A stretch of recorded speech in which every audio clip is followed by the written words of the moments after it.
want you to look at this picture right here. This is a pattern of how the moon moves throughout the sky. And now I want you to look at this picture. This is an old date star. They look pretty similar, don't they? Uh-huh. Well, according to this verse of the Holy Quran, Allah will cause the moon to move like an old date star. This is exact proof that Islam is the true religion. Ancient people knew how to track the course of the moon, as well as many other celestial bodies. Are you Muslims even trying at this point? Yet people will still deny. Gee, I can't imagine why. Your response is what we could call an even if, but in fact response when combined with mine. So even if the Quran were saying that the moon follows this pattern in the sky, would not be a scientific miracle because, especially in the ancient world, they were really, really, really good at tracking the movement. They were obsessed with it. They were obsessed with tracking the motions of the heavenly bodies and so on. So yeah, it's not even just the moon. They knew where this star was going to be at this time in this place. Like the Babylonians were obsessed with this, and that's right by Arabia. I mean, like you can even find mentions of the course of the moon in pre-Islamic poetry. Not like they're not doing like scientific analysis, but you can clearly see like they're interested in what the moon looks like, where it's moving, where it's going to be. I don't know a scholar that would deny that, but I mean, like most of the alleged scientific miracles in the Quran can be divided into two groups. One, it's the miracle of reinterpretation. It didn't originally mean that, but now it's been reinterpreted to be in line with the scientific truth. The other is ancient people just knew this stuff, like the course of the moon, the fact that meteors had iron in them. Like they just knew this stuff. So like it's like this is one of those second cases where it's just an ancient fact. People knew. They knew how to track the moon. I remember reading John Walton, who's a biblical scholar on this. He was just talking about how like they knew like when the moon on certain days would be like a full moon or a new moon or a crescent moon. Like they were predicting this like months, years in advance. Like And I just wanted to point out, because we're going to check out your video on how they could actually prove some of this. But there was a Muslim a few years ago, Hamza Tsortsis, who used to use the scientific miracles argument. It was his go-to argument until he ran into an actual scientist, atheist scientist, and tried to use that. And he got completely humiliated in front of everyone. And this caused him to rethink the argument. And by the way, that's the reason Ali Dawah eventually admitted that the argument has been debunked. Hamza Tsortsis came out and said it. And then Ali Dawah went ahead and admitted it.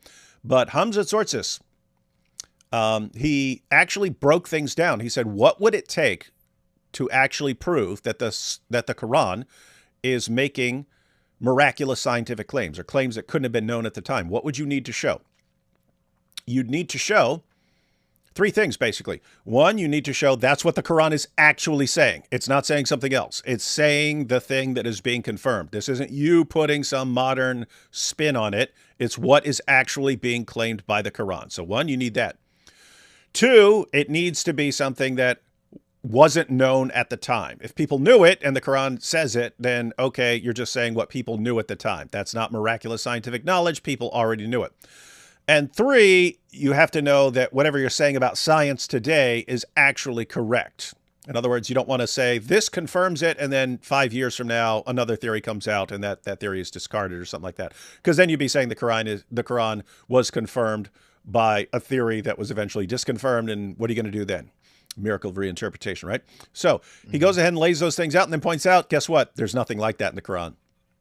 You don't have anything where you read the verse and you actually understand it correctly, and it's making some sort of claim that is turning out to be accurate and was not known at the time and is being confirmed by settled science today. He said, you don't have anything like that. Guess what? He's correct. And me and IP are using two of those issues right now in our responses. So IP's pointing out, hey, even if that's what the Quran is saying, this is something that people would have known at the time and therefore can't call it a scientific miracle. Whereas I will argue that's not even what the Quran is saying at all. Yeah.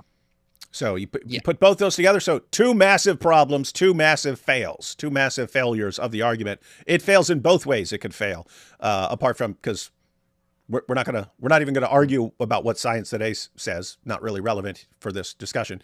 We'll go ahead and grant that the moon looks like it moves in a S pattern or something like that. The other two things, it fails on both of them. Yeah. And later, I have a way Muslims could prove there are scientific miracles in the Quran. It's a very simple way to do it, which we can get into later, but they can't. There would be a very easy way to do it. They never do this, though. So we can talk about that in a little bit, though. All right. So let's go ahead and read the verse, multiple translations, and we'll see if this refers to an S-shaped pattern in the sky that the sun is following. Ready? Let's go and read this first. So Surah 36, verse 39, got a bunch of translations here. And for the moon we have appointed mansions till she return like an old shriveled palm leaf. Notice it doesn't say the pattern that it has followed in this sky is going to resemble an old shriveled palm leaf. It said it says the moon is going to return and it's going to look like an old shriveled palm leaf. So it's not talking about the journey it takes in the sky. It says it's going to return, and when it returns, because it disappears for a little while, then when it returns, it looks like an old shriveled palm leaf.